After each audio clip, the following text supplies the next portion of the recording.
श्री स्वामी समर्थ. मी शर्मिला. माझ्या या यूट्यूब चॅनलमध्ये माझ्या सगळ्या गोड यूट्यूब फॅमिलीचं पुन्हा एकदा नव्याने स्वागत करते. तुमच्या मनातील सगळ्या चांगल्या इच्छा स्वामी महाराज पूर्ण करोत हीच स्वामी महाराजांच्या चरणी प्रार्थना करते आणि आपल्या याच्या नवीन व्हिडिओला सुरुवात करते. येत्या 25 जूनला म्हणजेच बुधवारी आलेली आहे ज्येष्ठ अमावस्या. या ज्येष्ठ अमावस्येला दर्श अमावस्या असे देखील म्हटले जाते.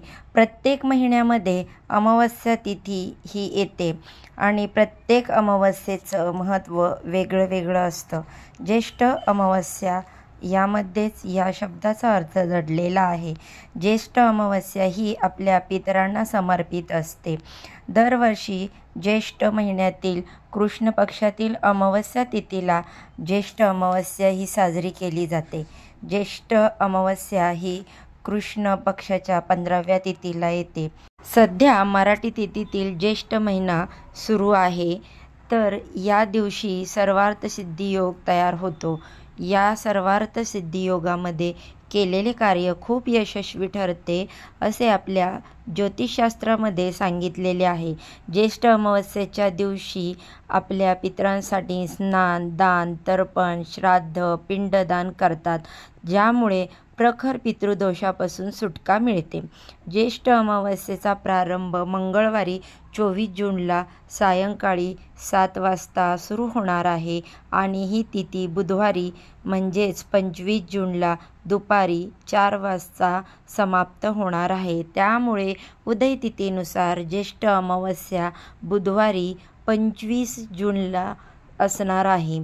ज्येष्ठ अमावस्येच्या दिवशी स्नानाला अनन्यसाधारण महत्त्व दिले जाते, कारण या ज्येष्ठ अमावस्येच्या दिवशी ज्येष्ठ हा महिना संपतो, आषाढ हा महिना सुरू होतो आणि आषाढ हा जो महिना आहे तो अत्यंत शुभ मानला जातो. म्हणून ज्येष्ठ अमावस्येला स्नानाला विशेष महत्त्व दिलं जातं. या दिवशी अनेक जण पवित्र गंगेवरती जाऊन स्नान करत असतात. पवित्र तीर्थक्षेत्रामध्ये स्नान केल्याने आपल्याला अनंत पुण्याची प्राप्ती होते. जीवनातील सगळ्या अडचणी दूर होतात, परंतु सर्वांनाच पवित्र नदीवरती जाऊन स्नान करणे शक्य होत नाही आणि म्हणूनच आपल्याला उद्या बुधवारी ज्येष्ठ अमावस्येच्या दिवशी अंघोळीच्या पाण्यामध्ये ही एक वस्तू टाकायची आहे. ही वस्तू टाकल्याने आपल्याला पवित्र नदीवरती किंवा गंगेमध्ये जाऊन स्नान केल्याचे पवित्र पुण्य प्राप्त होते. आपले शत्रू नष्ट होऊन प्रखर असा 7 पिढ्यांचा जो पितृदोष आहे तो नष्ट होईल आणि तुमच्या कुटुंबावरती कधीही वाईट संकट, विघ्न, अडचणी येणार नाहीत. तुमच्या सर्व इच्छा, मनोकामना पूर्ण होतील. तर अशी कोणती वस्तू अंघोळीच्या पाण्यात टाकायची आहे, हे स्नान कधी करायचं आहे, याबद्दलची संपूर्ण माहिती या व्हिडिओमध्ये मी तुमच्यासोबत शेअर करणार आहे. त्यामुळे तुम्ही हा व्हिडिओ स्किप न करता शेवटपर्यंत नक्की पहा.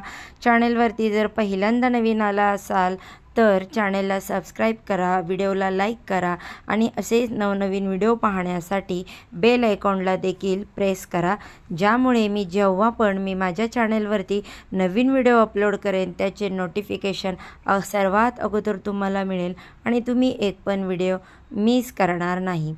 तर बघा, आज या व्हिडिओमध्ये मी तुम्हाला जो उपाय सांगणार आहे तर हा उपाय आपल्याला बुधवारी म्हणजेच 25 जूनला करायचा आहे. या दिवशी स्नानाचा शुभ मुहूर्त असणार आहे पहाटे 4:05 ते 4:45 आहे. या मुहूर्तावरती स्नान करणे आपल्या शास्त्रामध्ये अगदीच महत्त्वाचे सांगितले गेलेले आहे आणि म्हणूनच याच वेळेमध्ये तुम्हाला स्नान करण्याचा जास्तीत जास्त प्रयत्न करायचा आहे. या वेळेमध्ये तुम्हाला काही जर नाही शक्य झालं तर तुम्ही जेव्हा स्नान कराल तेव्हा तुम्हाला ही वस्तू जी आहे ती अंघोळीच्या पाण्यामध्ये टाकायची आहे. याचे तुम्हाला खूप चांगले शुभ परिणाम बघायला मिळतील. तर काही दिवसांचं महत्त्व हे खूप जास्त असतं, त्याचा चांगला परिणाम आपल्या प्रगतीवर होत असतो. या ज्येष्ठ अमावस्येला सर्वार्थ सिद्धी योगासोबतच गंडयोग तसेच वृद्धियोग यासारखे शुभयोग देखील निर्माण झालेले आहेत आणि या योगांवरती जर तुम्ही स्नान केले तर याचं फळ आपल्याला खूप अधिक पटीने प्राप्त होते। व्हिडिओमध्ये मी तुम्हाला जो उपाय सांगणार आहे तो तुम्हाला घरातील लहानात लहान मुलांपासून ते मोठ्यातल्या मोठ्या व्यक्तीपर्यंत सर्वांनी करायचा आहे, कारण या अमावस्येला स्नानाला अतिशय महत्त्व दिलं जातं। बऱ्याच वेळा कष्ट करून आपली इच्छा पूर्ण होतेच असं नाही आणि म्हणून आपल्या प्रयत्नांना यश मिळण्यासाठी, आपल्याला प्रत्येक कामात यश मिळण्यासाठी, आपली प्रत्येक मनोकामना पूर्ण होण्यासाठी, आपल्या कुंडलीतील ग्रह मजबूत होण्यासाठी आपल्याला हा उपाय करायचा आहे। तसेच आपल्या जीवनामध्ये भरपूर पैसा मिळावा, माता लक्ष्मीसोबतच कुबेरांची देखील आपल्यावर कृपा प्राप्त व्हावी यासाठी देखील आपण आपल्या आयुष्यामध्ये भरपूर प्रयत्न करत असतो, परंतु आपल्या प्रयत्नांना यश मिळेल असं नाही। कष्ट आणि मेहनत प्रामाणिकपणे करूनही आपल्याला त्याचं फळ मिळत नाही। किंवा बघा, आपण कष्ट करतो, मेहनत करतो तरी देखील आपल्याकडे पैसा येत नाही आणि आला तर तो टिकत नाही। म्हणून जीवनात यश भरपूर मिळवण्यासाठी, स्वप्न पूर्ण होण्यासाठी, पैसा मिळवण्यासाठी हे स्नान खूप महत्त्वाचे मानले जाते। तसेच तुमच्या आयुष्यामध्ये एखादा शत्रू असेल, शत्रूचं नाव तुम्हाला माहीत आहे किंवा शत्रू हा गुपित आहे आणि हा शत्रू तुमच्यावर गुपित वार करत असेल, आपल्या घराच्या आजूबाजूला अशी बरीच लोक राहतात, ते आपल्यासमोर गोड बोलतात परंतु आपल्याबद्दल नेहमी वाईट विचार करत असतात, आपलं वाईट होण्यासाठी प्रयत्न करत असतात। तर असे गुपित शत्रू नष्ट होण्यासाठी, शत्रू दोष नष्ट होण्यासाठी, शत्रू नाश कायमचा संपवण्यासाठी हा उपाय खूप प्रभावी मानला जातो। तसेच जेव्हा पण ही वस्तू अंघोळीच्या पाण्यात टाकून स्नान करणार आहे तेव्हा आपलं शरीर शुद्ध आणि पवित्र होतं। बघा, आपण काही ठिकाणी जात असतो, तिथली जागा चांगली नसते, तिथे नकारात्मक ऊर्जा असते, त्या जागेवरती गेल्यानंतर नकारात्मकता ही आपल्यामध्ये येत असते आणि ती नकारात्मकता घेऊन आपण आपल्या घरामध्ये प्रवेश करतो। अशा वेळी आपल्यामध्ये जेव्हा ती नकारात्मकता येते तेव्हा आपल्या आयुष्यामध्ये अडचणी निर्माण व्हायला सुरुवात होतात आणि म्हणूनच अमावस्येच्या दिवशी स्नानाला विशेष महत्त्व दिले जातं, कारण अमावस्या हा असा एक पवित्र दिवस मानला जातो जो आपण आपल्या आयुष्यातील नकारात्मकता, इडापिडा दूर करण्यासाठी खूप प्रभावी दिवस मानला जातो। या दिवशी आपण जे काही उपाय करतो, जी काही सेवा करतो त्याचं फळ आपल्याला निश्चितच मिळत असतं। म्हणूनच आपल्याला हा उपाय जो आहे तो करायचा आहे। हा उपाय करण्यासाठी तुम्हाला अमावस्येच्या आदल्या दिवशी रात्री म्हणजेच मंगळवारी रात्री झोपण्यापूर्वी एका वाटीमध्ये मीठ घ्यायचं आहे। ही मिठाची वाटी तुम्हाला आपल्या घरातील प्रत्येक व्यक्तीवरून डोक्यापासून ते पायापर्यंत उतरवून घ्यायची आहे आणि ही मिठाची वाटी तुम्हाला तुमच्या घरामध्येच ईशान्य कोपऱ्यामध्ये ठेवायची आहे। ही वाटी घेताना प्लॅस्टिकची घेऊ नका, स्टीलच्या वाटीत तुम्हाला मीठ घ्यायचं आहे। मीठ जे असतं ते नकारात्मक ऊर्जा खेचून घेण्याचं काम करत असतं आणि म्हणूनच मिठाचा हा उतारा आपल्याला घरातील प्रत्येक व्यक्तीवरून करून घ्यायचा आहे। हे मीठ तुम्ही रात्रभर तसंच ईशान्य कोपऱ्यामध्ये ठेवून द्यायचं आहे। अमावस्येच्या दिवशी म्हणजेच बुधवारी सकाळी लवकर उठायचं, अंघोळीचं पाणी काढायचं आणि घरातील प्रत्येक सदस्याने त्या वाटीतील थोडं थोडं मीठ अगदी चिमूटभर आपल्या अंघोळीच्या पाण्यात टाकायचं आहे। त्याचबरोबर या दिवशी आपल्याला 1 चमचा गंगाजल आपल्या अंघोळीच्या पाण्यात टाकायचं आहे। त्यामुळे पवित्र नदीवरती जाऊन स्नान करण्याचं आपण जे काम आहे ते करू शकत नाही, म्हणून या पाण्यामध्ये गंगाजल टाकणे अत्यंत आवश्यक आहे। आता हे जे गंगाजल तुमच्याकडे नसेल किंवा एखाद्या पवित्र नदीचं पाणी असेल तर ते तुम्ही टाकू शकता।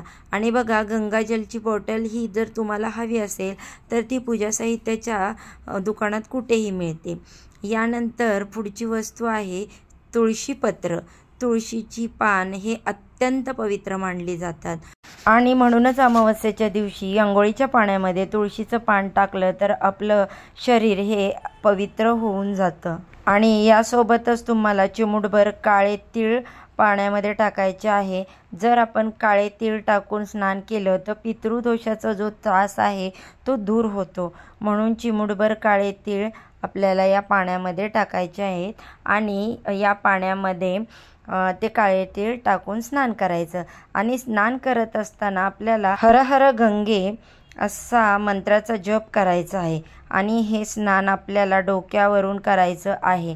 स्नान करून झाल्यानंतर स्वच्छ कपडे परिधान करायचे, एक तांब्याचा कलश घ्यायचा, त्यामध्ये शुद्ध पिण्याचं पाणी ठेवायचं, त्याच्यामध्ये चमचाभर काळे तीळ, थोडंसं गंगाजल, त्यानंतर 5 अगरबत्ती प्रज्वलित करून घ्यायच्या। तुमच्या घराकडची जी दक्षिण दिशा आहे तिकडे तोंड करून उभं राहायचं आहे आणि या 5 अगरबत्त्या प्रज्वलित करायच्या आहेत आणि ह्या दोन्ही हातामध्ये तांब्याचा जो कलश आहे तो घ्यायचा आहे आणि हे तीळ मिश्रित पाणी तुम्हाला दक्षिण दिशेला पितृदेवताय नमः या मंत्राचा जप करत ओतायचं आहे। यामुळे काय होतं की आपल्या घरामध्ये पितृ जे असतात ते अगदी सुखी होतात आणि त्यांच्या वंशजांना आशीर्वाद देतात। जर ते दुःखी असतील तर वंशजांची कोणत्याच कामामध्ये प्रगती होत नाही। त्यामुळे हे तर्पण जे आहे ते पितरांना आपल्याला द्यायचं आहे काळ्या तीळ टाकून पाण्यामध्ये। आपल्या पितरांचा आशीर्वाद प्राप्त करून घेण्यासाठी, पितृदोष जो आहे तो दूर करण्यासाठी हे जल आपल्याला पितरांना दक्षिण दिशेला अर्पण करायचं आहे। आणि यानंतर दोन्ही हात जोडून पितरांचं नामस्मरण करत त्यांची क्षमा याचना करायची आहे। चुकलं असेल तर आम्हाला माफ करा, आम्ही तुमचे ऋणी राहू, तुमचे आशीर्वाद सदैव आमच्या पाठीशी राहावेत असे म्हणायचं। कारण ज्येष्ठ अमावस्या ही खास पितरांना समर्पित असते। आणि बघा, जर आपल्या घराला पितृदोष लागलेला असेल तर आपल्याला अनेक समस्यांना सामोरे जावं लागत असतं। तर अशा पद्धतीने तुम्हाला या वस्तू टाकून स्नान करायचं आहे आणि हा छोटासा उपाय तुम्हाला करायचा आहे। तर ही अत्यंत महत्त्वपूर्ण अशी माहिती मला तुमच्यापर्यंत पोहोचवायची होती। व्हिडिओ जर आवडला तर नक्कीच व्हिडिओला लाईक करा, चॅनलला सबस्क्राईब करा। चला तर मग आजच्या व्हिडिओचा इथेच एंड करते। सर्वांना श्री स्वामी समर्थ।